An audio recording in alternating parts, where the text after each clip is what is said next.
I think the main difference here is that the IKEA stores typically are smaller than in most other markets.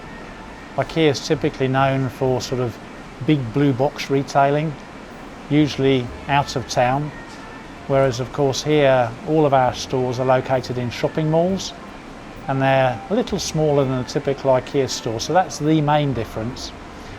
Then I suppose if I start to think about what we sell, because homes in Hong Kong are smaller than, for example, European homes, that of course influences what people want to buy.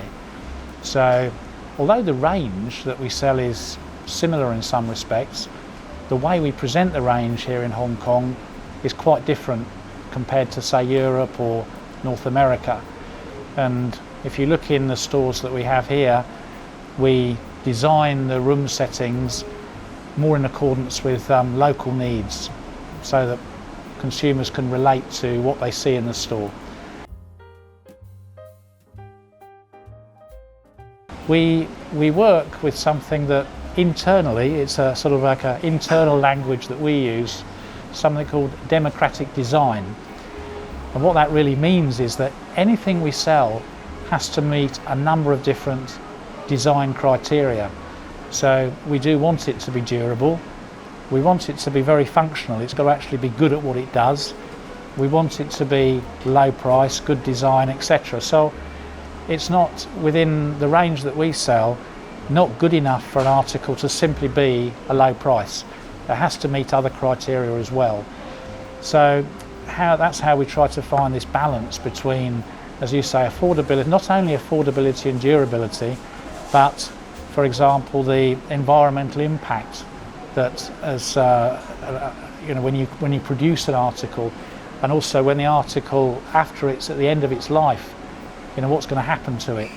So, fortunately, not something we have to worry about. But when the articles are designed by the team who are mostly based in Sweden, they take into account these different criteria.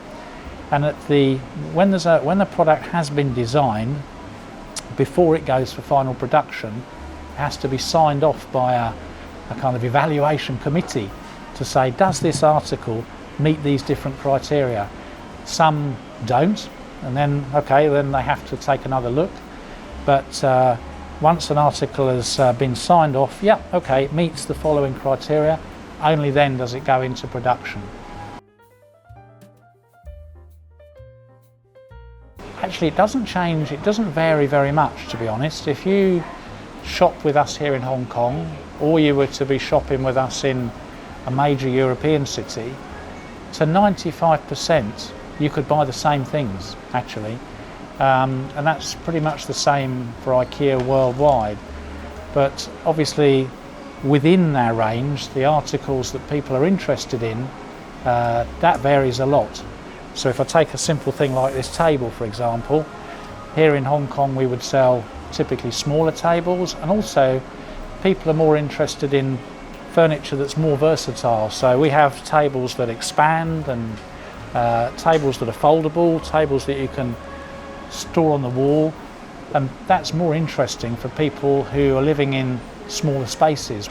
And another area of difference I can see is that typically European markets tend to be a little more advanced, if I put it that way, when it comes to sustainability in the environment. So what we can see in Hong Kong relatively recently, within the last, I would say, 18 to 24 months, there's a bigger movement now towards people being more interested in products that are energy efficient, help them save water, for example.